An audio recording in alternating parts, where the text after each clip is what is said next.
We've had the opportunity to talk about Catholic reform in the 16th century, not just with the Council of Trent and its legislation, which would create a more unified, centralized church, a vision of how both bishop and priest should be, a restoration not only of pastoral, but of theological rigor. But we've also spoken about those reform movements that existed from the beginning of the 16th century. The oratory of divine love, the work of Contarini and of Carafa, the vision of Paul III for the reform of the church.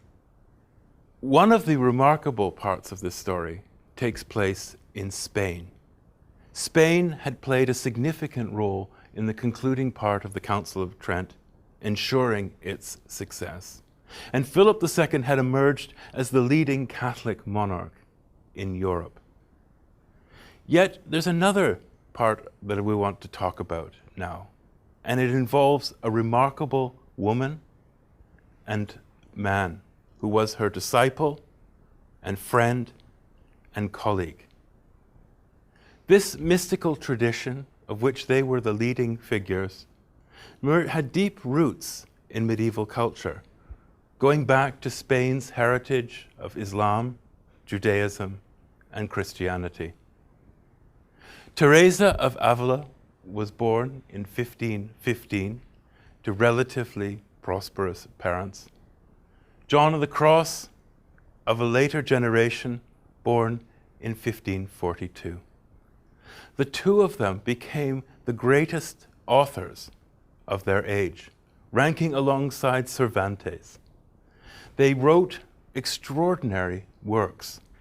Teresa, her life, but which we will hear more, and John, his powerful, moving poetry. So what was this mysticism? It was a belief in the ultimate union of the soul with God through a life of rigorous prayer and mortification of the body. What both Teresa and John could speak for was a sense of the divine, powerfully running through every aspect of the human person. That one could transcend the world, transcend even language. Teresa grew up in a family where her mother died at a relatively young age, and her father came from Jewish background, which made him deeply suspect in the eyes of officials. Indeed, through much of her life, Teresa would be under suspicion for her Jewish background, or at least supposed Jewish background. We know a good deal about Teresa because in 1562, she put together a work which we call her life. It was prepared for her Dominican examiners, and it was a combination of autobiography, but also spiritual guide. She describes her childhood as being sickly, but more than that, spiritually, as something of a rebel. Let's hear what she has to say. I remember that when my mother died, I was a little under 12. And when I began to realize my loss, I went in my distress to an image of Our Lady, and weeping bitterly begged her to be my mother. Though I did this in my simplicity, I believed that I benefited by it. For whenever I have turned to the Supreme Virgin, I have always been conscious of her aid. And in the end, she brought me back to herself. It distresses me now to see that I did not persist in the good desires with which I began, and also to reflect on the reasons. O my Lord, since you have determined that I shall be saved, may it be your Majesty's pleasure that I am.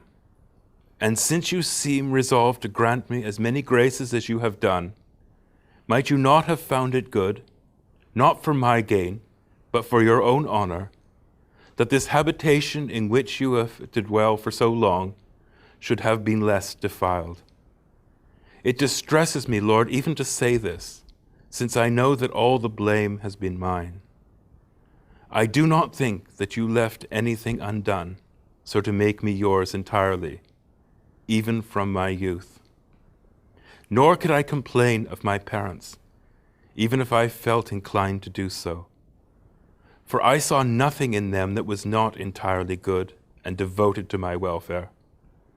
But as I grew older and began to be aware of the natural graces with which the Lord had endowed me, and people said that they were many, instead of giving him thanks for them, I began to use them all, as I shall now relate, to offend against him. Teresa's work is one of extraordinary psychological perception.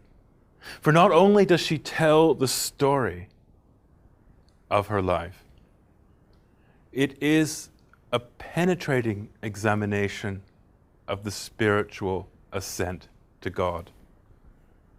And although she presents herself as one who is a supplicant, explaining, often apologizing for herself, her voice in the text becomes stronger and stronger.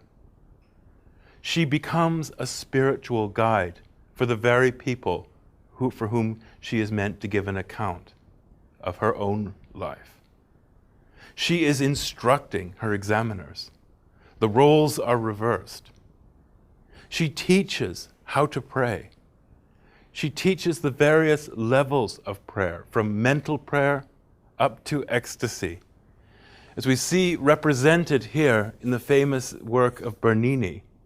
She had a vision of a seraph whose golden rods penetrate in through her body, creating a moment of ecstasy.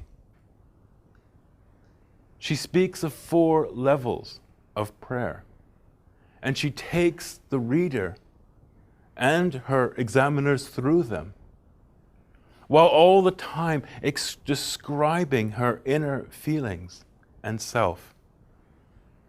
It's an extraordinary work in which we have both her sense of prayer and the godly life, of the union of the soul with God, but also her person is never lost. She remains our guide. We hear her voice. Let's hear again that voice as she talks about the 4th level of prayer. Here there is no sense of anything but enjoyment, without any knowledge of what is being enjoyed.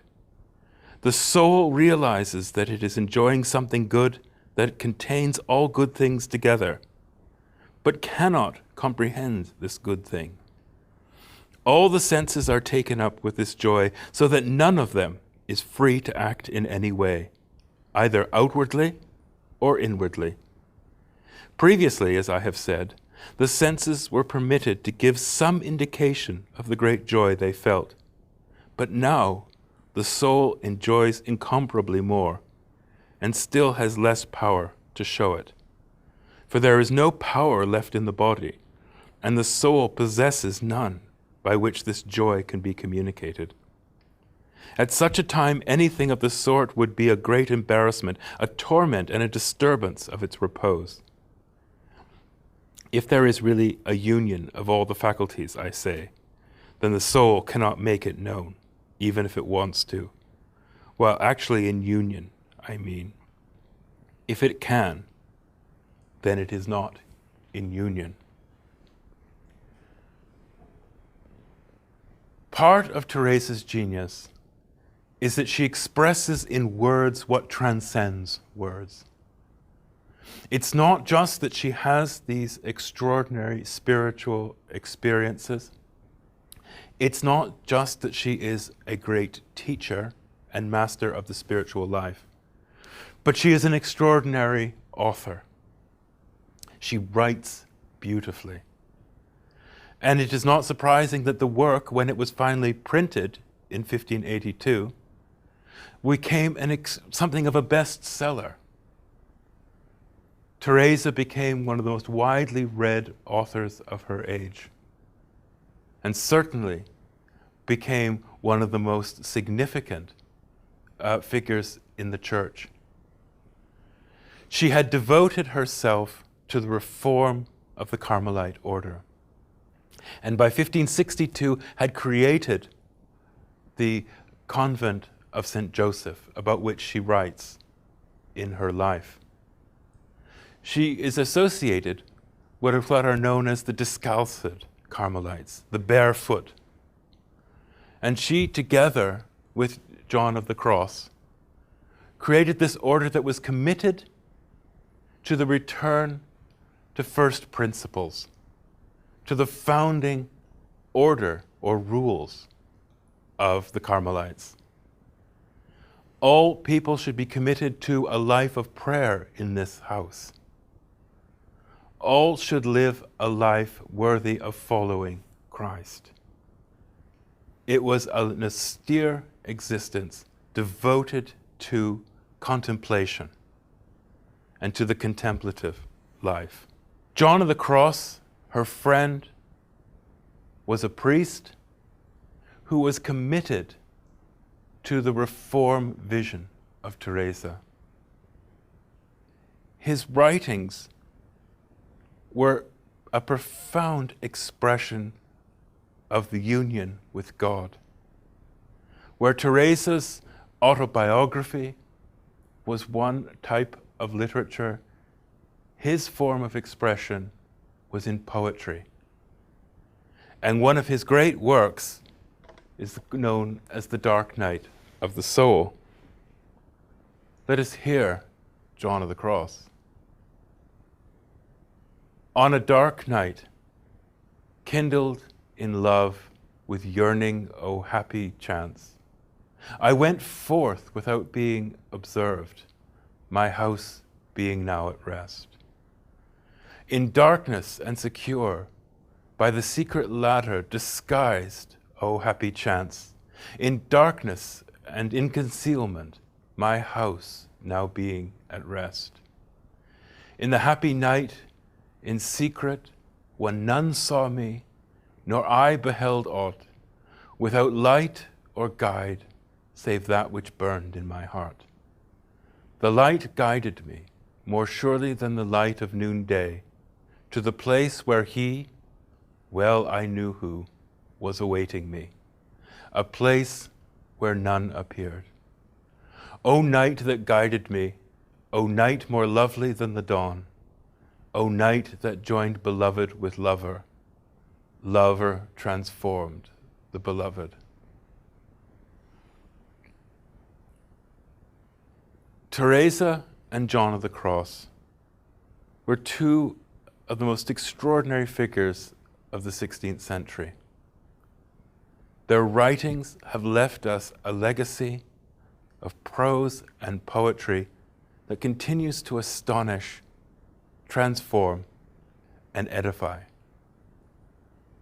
They belonged to a rich tradition of mysticism that included others, but a tradition of which they were perhaps the most prominent members, which demonstrates another way in which Catholicism in the 16th century began to flourish, began to find a voice. And that voice would be in some of the greatest art of its time.